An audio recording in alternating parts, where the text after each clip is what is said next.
వైఎస్ఆర్సీపీ నాయకులు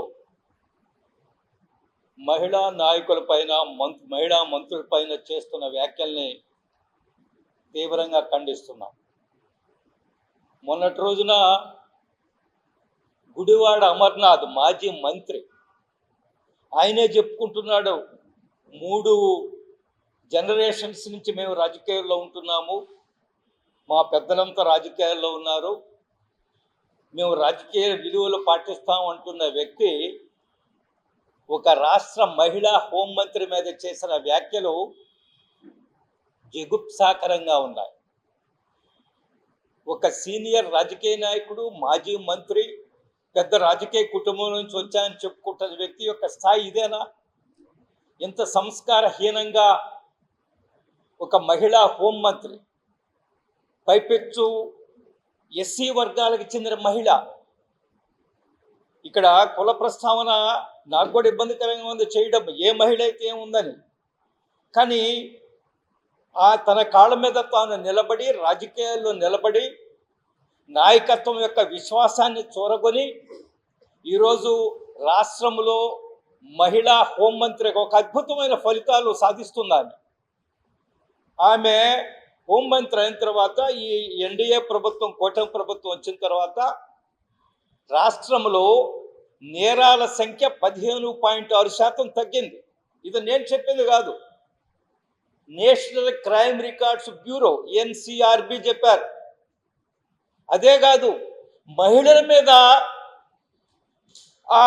అత్యాచారాలు కానీ దౌర్జన్యాలు కానీ 6.3% తగ్గింది. ఓవరాల్గా 15.6%, ప్రత్యేకంగా మహిళల మీద 6.3% ఈరోజు ఇక్కడ ఈ రాష్ట్రంలో దౌర్జన్యాలు, అరాచకాలు తగ్గాయి. అంత బాగా పనిచేస్తుంది హోమ్ మినిస్టర్గా. గతంలో లాగా హోమ్ మినిస్టర్గా కాదా, ఎప్పుడు ప్రోయాక్టివ్గా ఉంటుంది, ఎప్పటికప్పుడు రాష్ట్రంలో జరుగుతున్న పరిస్థితులు అంచనా వేస్తుంది, ఎక్కడ ఏ సంఘటన జరిగినా వెంటనే అవసరం వస్తే వెళుతుంది, స్పందిస్తుంది, దోషులను వెంటనే అదుపులోకి తీసుకునే ప్రయత్నాలు చేస్తుంది ఆ మహిళ. అటువంటి మహిళ పైన ఆ మాజీ మంత్రి, వైఎస్ఆర్సీపీ నాయకుడు గుడివాడ అమర్నాథ్ చేస్తున్న వ్యాఖ్యలను రాష్ట్ర ప్రజలంతా చీకుడుతున్నారు. ప్రత్యేకంగా మహిళా లోకం నిరసన వ్యక్తం చేస్తుంది. ఆయన వెంటనే క్షమాపణ చెప్పాలి. ఒక మహిళా హోంమంత్రి విషయంలో ఆయన చేసిన వ్యాఖ్యల పట్ల క్షమాపణ చెప్పడం లేదు. ఒక పెద్ద ఇది చెప్పకపోను మాది చాలా పెద్ద రాజకీయ కుటుంబం అని చెప్తున్నాడు. నువ్వు 3 తరాల నుంచి రాజకీయాల్లో ఉన్నారు, రాజకీయ కుటుంబం అయినంత మాత్రాన అంత అసభ్యకరంగా, జగుప్సాకరంగా, సంస్కారహీనంగా చేస్తారా వ్యాఖ్యలు? వెంటనే క్షమాపణ చెప్ప నేను గుడివాడ అమర్నాథ్ గారిని డిమాండ్ చేస్తూ. ఆయన యొక్క చరిత్ర మనకు తెలుసు కదా. ఆయన పరిశ్రమల శాఖ మంత్రిగా ఉన్నప్పుడు మీరు డావోస్కి ఎందుకు వెళ్ళలేదంటే అక్కడ చలి ఎక్కువగా ఉందని చెప్పాడు. చలి ఎక్కువగా ఉంటే డావోస్కి పోరంట. ఆయన ఏదో కోడిగుడ్ల మీద కూడా ఏదో చెప్పాడు. అయినా నేను చెప్పదలుచుకోలేదు. ఒక మంత్రిగా ఆయన వ్యవహరించిన తీరు మనందరికీ తెలుసు. ఈరోజు ఒక మహిళా హోంమంత్రి మీద చేసిన వ్యాఖ్యలు కూడా ఈరోజు రాష్ట్ర ప్రజలు గమనిస్తున్నారు. చాలా భ్రమల్లో ఉన్నారు వాళ్ళు. మళ్ళా మేము అధికారానికి వస్తాము, వచ్చే సంవత్సరంలో నా పాదయాత్ర ప్రారంభమవుతుంది, కళ్ళు మూసి తెచ్చుకునేటప్పటికి 3 సంవత్సరాలు అయిపోతుంది, మీరేం భయపడొద్దని చాలా భ్రమల్లో ఉన్నారు. ప్రజలు వాళ్ళని ఎట్టి పరిస్థితుల్లో అధికారానికి తీసుకురావాలన్న ఆలోచన ప్రజల్లో లేదు. ఇంకా దిగజారిపోతారు వాళ్ళు రాజకీయంగా. 11 మంది శాసనసభ్యులుంటే అసెంబ్లీకి రారు, అసెంబ్లీకి పోయి పోరాటం చేయరు. నేను ప్రభుత్వం మీద విమర్శలు చేయొద్దని చెప్పడం లేదు, కూటమి ప్రభుత్వం మీద విమర్శలు చేయండి, ఇందులో ఎవరికి ఎటువంటి అభ్యంతరం లేదు. కానీ ఆ విమర్శలు నిర్మాణాత్మకంగా ఉండాలా, ఇష్యూ బేస్డ్గా ఉండాలా, వ్యక్తిగతంగా ఉండకూడదు, అసభ్యంగా ఉండకూడదు, సంస్కారహీనంగా ఉండకూడదు అనేదే నా పాయింట్. ఈ జిల్లాలో మనం చూసాం, ఒక ఆయన మాజీ శాసనసభ్యుడు నల్లపరెడ్డి ప్రసన్న కుమార్ రెడ్డి గారు, మనందరికీ తెలుసు నల్లపరెడ్డి గారి కుటుంబం. వారి తండ్రి గారు నల్లపరెడ్డి శ్రీనివాసరెడ్డి గారు చాలా సీనియర్ రాజకీయ నాయకుడు. రాజకీయ విలువలకు పెట్టింది పేరు ఆయన. ఆయన పేరుతో అనేక రికార్డ్స్ ఉన్నాయి. అసెంబ్లీకి ఒక్కరోజు కూడా గైర్హాజరు కాని వ్యక్తి ఎవరన్నా ఉన్నారంటే నల్లపరెడ్డి శ్రీనివాసరెడ్డి. అంత ఆయన చాలా తెలివిగలవాడు, చాలా గొప్ప పరిపాలనా అధ్యక్షుడు ఆయన. ఆయన తండ్రి గారు అందరికీ తెలుసు. మరి నల్లపరెడ్డి ప్రసన్న కుమార్ రెడ్డి గారు చేస్తున్న వ్యాఖ్యలు ఏమిటి? ఆయన 8 సార్లు పోటీ చేస్తే 5 సార్లు శాసనసభ్యుడిగా గెలిచాడు. ఎక్కడి నుంచి? కోవూరు నుంచే. 5 సార్లు శాసనసభ్యుడిగా గెలవడం ఒక చిన్న విషయం కాదు. ప్రజలు మీకు మద్దతు తెలిపారు. కానీ మీరు రాజకీయాల్లో విలువలు పాటించడం లేదే. అందుకనే మిమ్మల్ని 3 సార్లు ఓడించారు. మొన్న జరిగిన 2024 ఎన్నికల్లో అవమానకరంగా ఓడించారు. అంతా ఇంత అవమానకరంగా కాదు. కానీ ఇప్పటికీ మీరు తెలుసుకోకుంటే మీ వ్యవహార శైలి మారుకుంటే ఏమిటి? ఆయన సుమారు ఒక సంవత్సరం క్రిందట ఈ జిల్లాలో శ్రీమతి వేమిరెడ్డి ప్రశాంత్ రెడ్డి గారి మీద అప్పుడే ఎమ్మెల్యేగా ఎన్నికయ్యారు. వారి మీద చేసిన వ్యాఖ్యలు ఈ జిల్లా ప్రజలు తలదించుకునే విధంగా మహిళా లోకం అంతా కూడా అసహించుకున్నారు. దానికి పర్యవసానం ఏమిటో మనం చూసాం. ఆయనే అనుభవించాడు పర్యవసానం, ఆయన చేసిన వ్యాఖ్యలకు పర్యవసానం. కానీ మళ్ళా మొన్నటి రోజున శాసనసభ్యురాలు ఆమె కొత్తగా ప్రత్యక్ష రాజకీయాల్లో మొట్టమొదటిసారి వచ్చింది. మొదటి శాసనసభ్యురాలు అయ్యారు. శాసనసభ్యురాలు కూడా అత్యధిక మెజార్టీతో గెలిచారు. నిరంతరం పనిచేస్తుంది. ఆమె రాజకీయాల్లో కొత్త అయినా, శాసనసభ్యురాలుగా కొత్త అయినప్పటికీ కూడా ప్రజల్లో ఎప్పుడు తిరుగుతున్నారు. వీటన్నిటికంటే మించి అసెంబ్లీలో ఒక పరిపక్వత కలిగిన రాజకీయ నాయకులలాగా మాట్లాడుతున్నారు వారు అనేక సమస్యల పైన. అది మత్స్యకారుల సమస్యలు కానీ, రైతుల సమస్యలు కానీ, విద్యార్థుల సమస్యలు కానీ, సాధారణ పేద ప్రజల సమస్యలు కానీ, గిరిజనుల సమస్యలు కానీ అసెంబ్లీలో చాలా శక్తివంతంగా గొంతు వినిపిస్తున్నారు. చాలా అవగాహనతో మాట్లాడుతున్నారు. వారి మీద నల్లపరెడ్డి ప్రసన్న కుమార్ రెడ్డి గారు చేసిన వ్యాఖ్యలు ఏమిటి? మీకు ఏదన్నా ఉంటే ఆమె మాట్లాడేది తప్పంటే మీరు సాక్షాత్తులతో సహా అమ్మ మీరు మాట్లాడేది కరెక్ట్ కాదు, నా సమయంలో ఇంత అభివృద్ధి చేశాను. వారు అన్నదేమిటి? తట్ట మట్టి వేయలేదన్నారు. దాని మీద ఈయన చేసిన వ్యాఖ్యలు ఏమిటి? ఏదో మెస్, రెణిగుంట్ల మెస్ అంటాడు, తట్టల వ్యాపారం అంటాడు. అరే, ఒక సీనియర్ నాయకుడివి 5 సంవత్సరాలు శాసనసభ్యుడిగా గెలిచావు.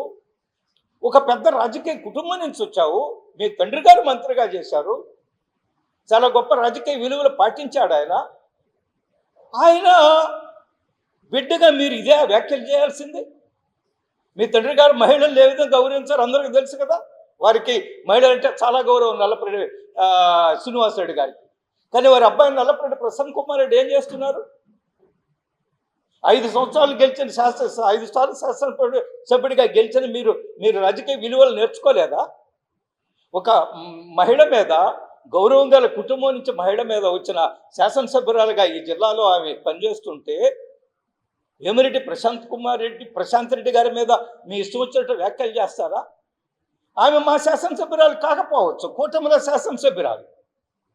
కానీ ఆమె వైసీపీ శాసనసభ్యురాలైనా కానీ, ఎవరైనా వైసీపీ శాసనసభ్యులు మహిళల మీద ఉంటే, ఎవరైనా అట్లా మాట్లాడుంటే మేము ఖండిస్తాం ఖచ్చితంగా. రాజకీయ పార్టీలు కాదు, మహిళా నాయకులు, శాసనసభ్యులు వాళ్ళ మీద ఇంత దుర్మార్గంగా వ్యాఖ్యలు చేయడం ఏదైతే ఉందో, నల్లపరెడ్డి ప్రసన్న కుమార్ రెడ్డి గారు, మీకు ఏమాత్రం రాజకీయ విలువలు ఉంటే వెంటనే మీరు క్షమాపణ చెప్పాలా, లేకుంటే మీరు దానికి పరిణామాలు అనుభవిస్తారు ఖచ్చితంగా. వచ్చే ఎన్నికల్లో మీరు రాబోయే ఎన్నికల్లో అనుభవిస్తారు, జరిగిన ఎన్నికల్లో అనుభవించారు.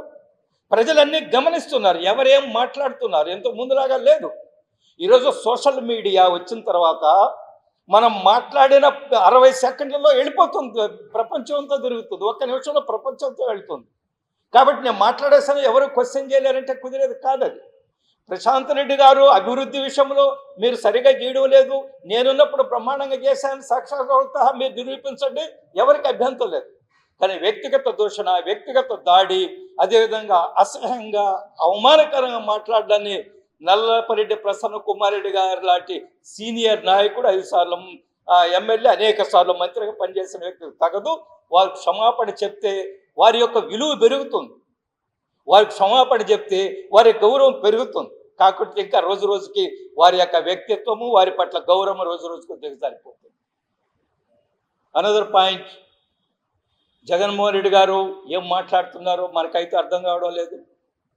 ఆయన అధికారం కోల్పోయిన తర్వాత చాలామంది అంటుంటారు ఆయన హాస్పిటల్కి తీసుకుపోయి చూపించాల, డాక్టర్ల దగ్గరికి ఏదో ఓ పర్టికులర్ జబ్బు చెప్పి దాంట్లో ఆయన బాధపడుతున్నాడు. నేనంతా ఆయన మనస్తత్వము, నేను మనస్తత్వ శాస్త్రవేత్తను కాదు, ఆయన మనస్తత్వం ఏమిటో నేను వాటి మీద చర్చించదలుచుకోవాలి. కానీ ఒక మాజీ ముఖ్యమంత్రిగా ఆయన చేస్తున్న వ్యవహార శైలి, మాట్లాడుతున్న మాటలు ప్రజల్లో రోజు రోజుకు చులకనైపోతున్నాడు. మొన్నటి రోజున ఏం మాట్లాడారు పవన్ కళ్యాణ్ గారి విషయంలో? ఎవరో కనిపించకుండా పోయాడని ఒక క్రిమినల్ అయినా మంచివాడైనా వాడిని కనిపించకుండా పోతే ఎతిక పట్టవలసిన బాధ్యత పోలీసు మీద ఉంది. అందులో ఎటువంటి అనుమానం లేదు. చట్టం ముందు నిలబెట్టాలా, చట్టం శిక్షించాలా. చట్టాన్ని ఎవరి చేతుల్లోకి తీసుకునే హక్కు లేదు. కానీ ఆయన ఎవరో కనపడకుండా పోయాడని ఎత్తుకు పెట్టమని ఒక సీఐని కూడా సస్పెండ్ చేశారు ఆ విషయంలో. కానీ జగన్మోహన్ రెడ్డి గారు ఏం మాట్లాడుతున్నారు? అతను ఫలాని కమ్యూనిటీ, మీరు ఆ కమ్యూనిటీని రెచ్చగొట్టండి, ఆ కమ్యూనిటీని అంతా పవన్ కళ్యాణ్ గారికి వ్యతిరేకం చేయండి. ఎందుకంటే పవన్ కళ్యాణ్ గారు కూడా అదే కమ్యూనిటీ కాబట్టి మీరు రెచ్చగొట్టండి, వచ్చే ఎన్నికల్లో లబ్ధి పొందుతామను, మీరు వదిలిపెట్టొద్దు, ఎట్లా రెచ్చగొడతారో మీ ఇష్టమని ఆయన అంతర్గత సమావేశంలో వాళ్ళ నాయకులకు చెప్పడం ఏదైతే ఉందో అది ఒక రాజకీయ నాయకుడి లక్షణం. అది మాజీ ముఖ్యమంత్రిగా చేసిన లక్షణమా? ఆయన లోక్సభకి 2 సార్లు ఎన్నికయ్యాడు, 3-4 సార్లు అసెంబ్లీకి ఎన్నికయ్యాడు, మాజీ ముఖ్యమంత్రి 5 సంవత్సరాలు. అది తగునా ఒక మాజీ ముఖ్యమంత్రికి? ఆయన ఇటువంటి రాజకీయాలు మానుకోవాలని మేము ఖచ్చితంగా డిమాండ్ చేస్తున్నాము. భవిష్యత్తులో ఈ విధంగా రాజకీయాలు నడిపితే ఎందువల్లంటే జగన్మోహన్ రెడ్డి గారు జగన్మోహన్ రెడ్డి కంపెనీ మీద ఈరోజు రోజు రోజుకి కొత్త విషయాలు, కొత్త దుర్మార్గాలు, కొత్త కుంభకోణాలు గత 5 సంవత్సరాలు 19 నుంచి 24 వరకు చేసిన కుంభకోణాలు బయటకు వస్తున్నాయి.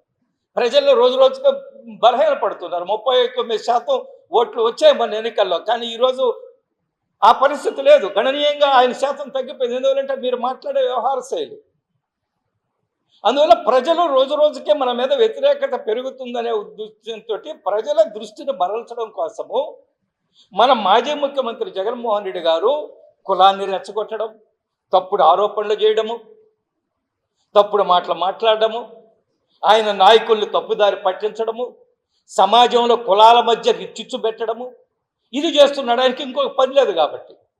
మాజీ ముఖ్యమంత్రి గారు జగన్మోహన్ రెడ్డి గారు ఇది ఏమాత్రం సమంజసం కాదు, మీరు రాజకీయ విలువలు పాటించాలా, కులాలను రెచ్చగొట్టొద్దు. అదే జరుగుతూ పోతే మీకు ప్రజలే బుద్ధి చెప్తారు. మీరు చాలా భ్రమల్లో ఉన్నారు.